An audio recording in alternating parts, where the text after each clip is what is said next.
from Messenger Theater Company, we bring you The Dragon.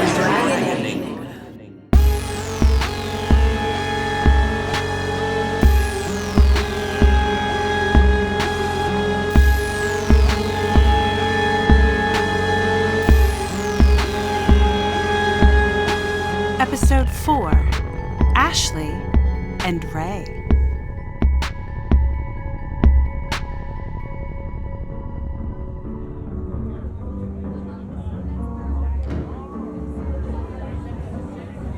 Oh my goodness, I'm so sorry to bother you, but the place is so full tonight. Is it okay if I sit here? It's literally the only stool in the place. Thank you so much.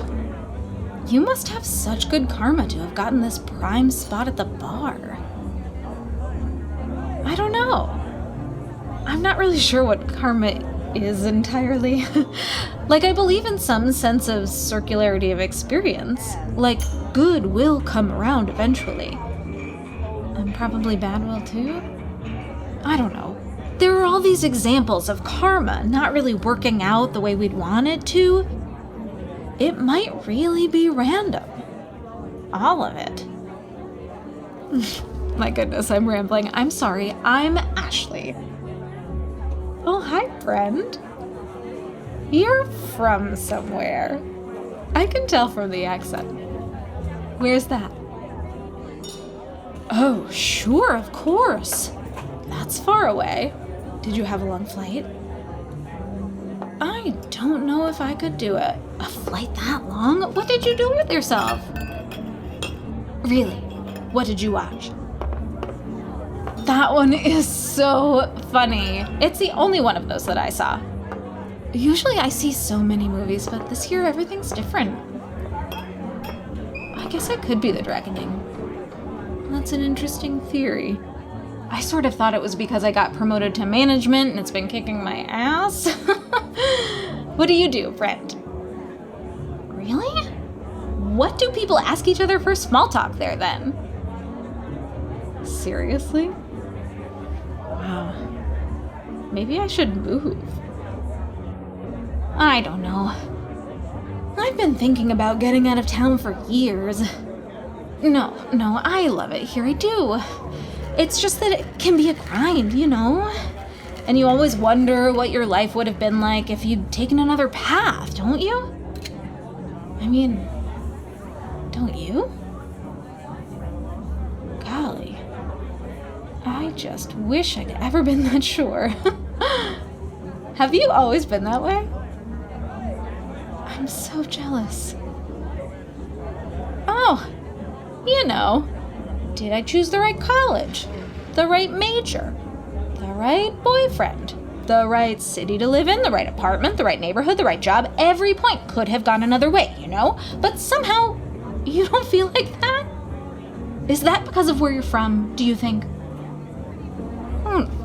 No, sorry, of course not. How could you know? Sorry, it was a silly question for me to ask you. Sorry. Sorry. That's just my way. I had a boyfriend who was always telling me to stop apologizing so much, and guess what I said? You got it. Sorry. Sorry. Anyway, sorry for talking your ear off while you're just trying to have a drink and relax. You're probably waiting on someone, and I've taken their seat. I should leave you alone. Oh, really? No, I couldn't. Gosh, thank you so much. I take your seat and you offer me a drink. This is so much good energy. My karma must be pretty good too. Oh, a gin and tonic, please. Thank you. No, any old gin will do, whatever's cheap. No, I haven't tried that. I mean, sure. You're going to introduce me to something wonderful, and then I'm going to be spoiled for life, aren't I? No, I'm joking. Sorry. I'd love to try something new. Sorry. Thank you. You're a real sweetheart. Do they make them all like that where you come from? Sure. Of course, sure. Well, thank you. Thank you. Oh, hey, Morgan. Yeah, hey, how's it going? Busy tonight, huh?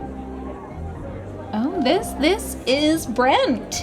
He very kindly gave me his neighboring seat, and then, Morgan, he ordered me a drink. I tell you, my karma is really turning around tonight. Yeah, Brent here says it's delicious, so thanks, Morgan. But no, not very often, but often enough. Oh God, it's so embarrassing when you've been to a place so often they know your drink. But yeah, I work in the box office down the street, so this is where I come after my shift sometimes, so embarrassingly, they know me here. I guess you're right. It would be much worse if they saw me coming and were like, oh, here comes Ashley, somebody hide the gin. That would be bad. No, you're right. You're right. Thank you. Are you sure I can't get this? Oh gosh, thanks again. Cheers. So, what brought you over, Brent? Business? Vacation? I've never really been a tourist. It seems like hard work. I mean, we make fun of tourists around here usually, but they are not like you. You're not who we mean when we roll our eyes and say, tourists. Because they're moving so slow through fast-moving places. Stopping and talking loudly in quiet places, just not really paying attention to what's going on around them. And I can tell you pay attention. You're like curious. You're interested in things. Well, thanks. I think you're interesting too. Maybe I should come be a tourist in your country. Where should I go? What should I see? Wow, I have never even heard of those things, and now I really want to see them. I'll have to save up some money for vacation time. I don't get much. It's usually only a weekend to drive down to the shore or whatever. But someday I'd like to take a big trip like that. Did it take you a long time to plan your trip over here? Oh, wow. They have that? Just like last-minute deals? And you were like, oh, sure, I'll just pick up and go check it out because it's a deal? That's very spontaneous. I'm impressed. I'm not generally very spontaneous. I want to be, but I'm usually not.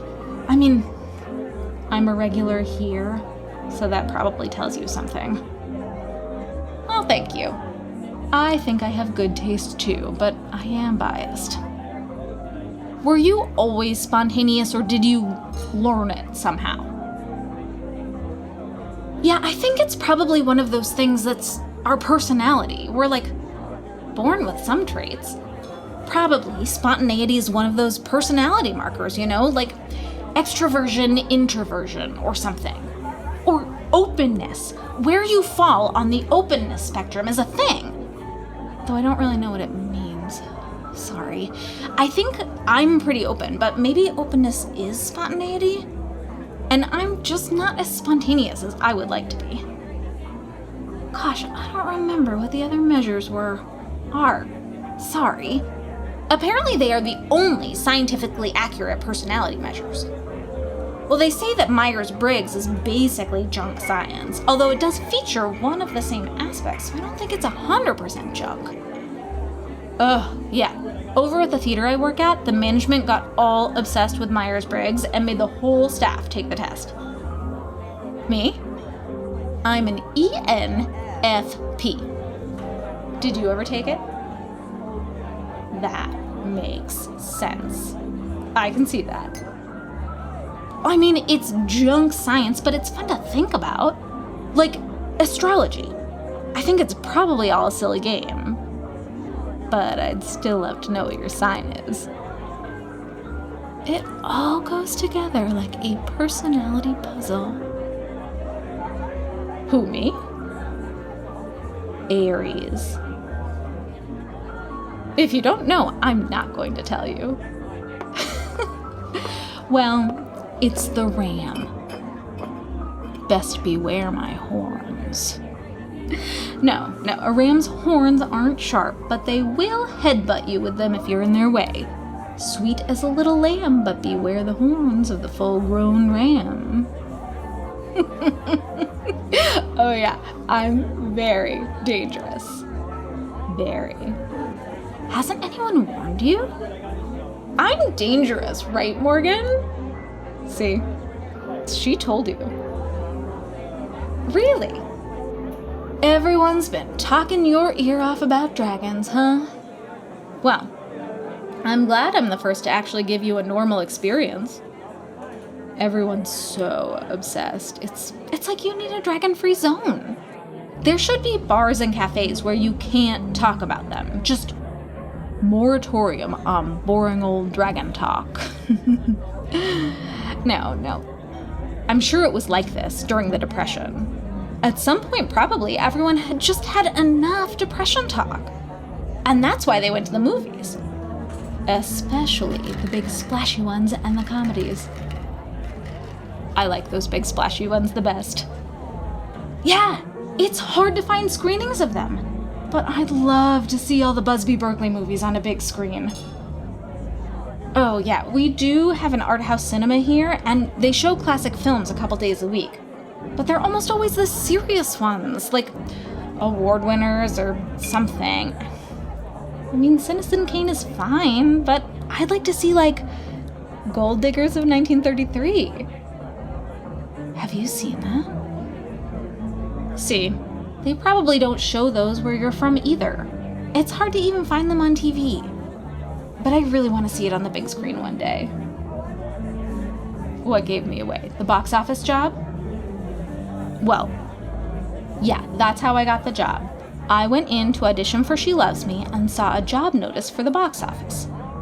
I mean, I'd love to be in movies, but they don't really make so many big chorus line type movies anymore. I figure I gotta get the experience on stage first and then move out to Hollywood.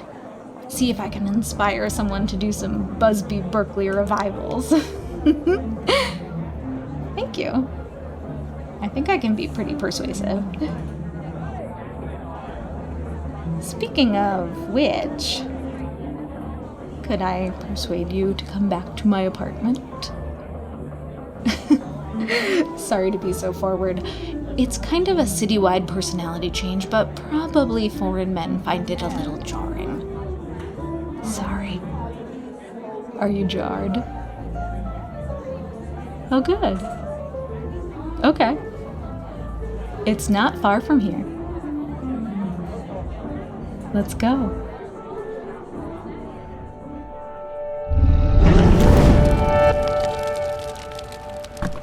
Well, hello there. I didn't expect to see you again so soon. Glad you called. Yeah. Your number came up as overseas, so I didn't know what was about to happen. Was Interpol coming after me? Oh, man. You look rough. Are you all right? Oh, man. You're singed. I can smell it now. Oh, man. You need me to take you to the hospital? Oh, got it. Hotel Davina it is, then. She didn't get you much then, right? Just the edges of your clothes and hair. How'd you get off so easy? I mean, it's not that a singeing isn't traumatic. I'm sorry, man, I don't mean to imply that.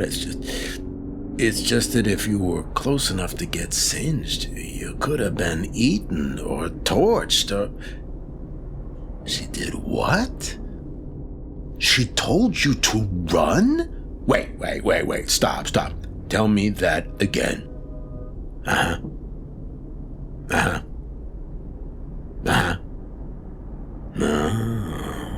Okay, so she got a look in her eye, and then she told you to run, and you did, and then when you looked back from the door, she was a dragon, and she only managed to singe you before you got out and closed the door. Do I have that right?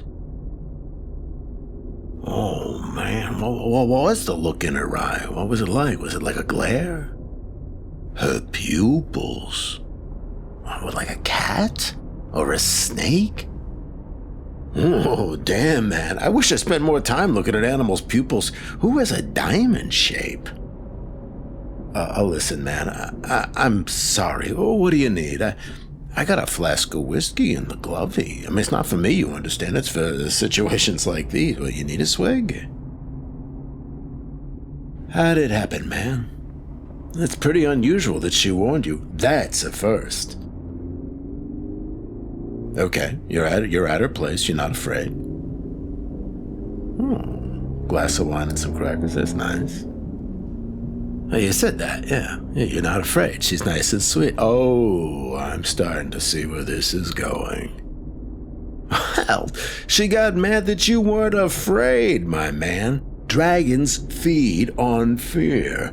I'm sure that girl part of her wanted to get busy with you, probably like being with a fearless man who might make her feel ladylike, but the dragon part of her needed you to be afraid. Aware of the risk you were taking in being alone with her, the girl part told you to run. Yeah, the girl part told you to run before the dragon could take her over. Well, good news is that you probably left a good amount of fear behind you when you took off, so that dragon is fed now. Well, I'm glad you had my number in your phone, my man, and I'm sorry you needed it. Is that your first dragon? I don't know about that. The only people who can definitively say they've seen their last dragons are those who've been eaten or torched. You? I don't know, man.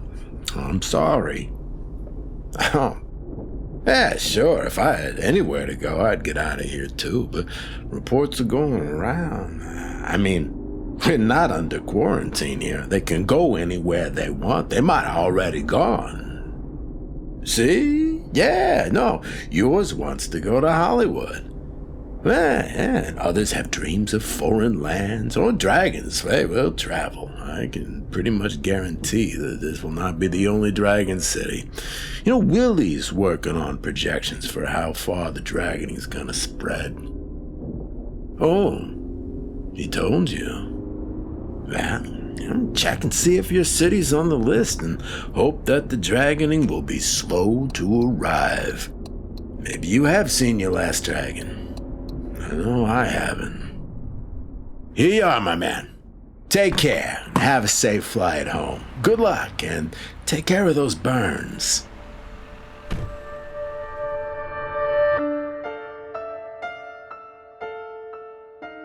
The Dragoning is produced by Messenger Theater Company and written by Emily Rainbow Davis. The Dragoning theme was composed by Scott Ethier. Sound design by Matt Powell. This episode featured Emily Hartford as Ashley and Ned Massey as Ray. To keep further episodes coming, please contribute to our Indiegogo campaign or donate via GuideStar or PayPal. Those links are in the show notes. Messenger Theater Company is a not-for-profit organization, and we are entirely reliant on your support. This episode was created in the spring of 2020, in the middle of a pandemic, with contributors scattered across the epicenter. Thank you in advance for making our next episode possible. Stay safe out there, everyone, and watch out for dragons.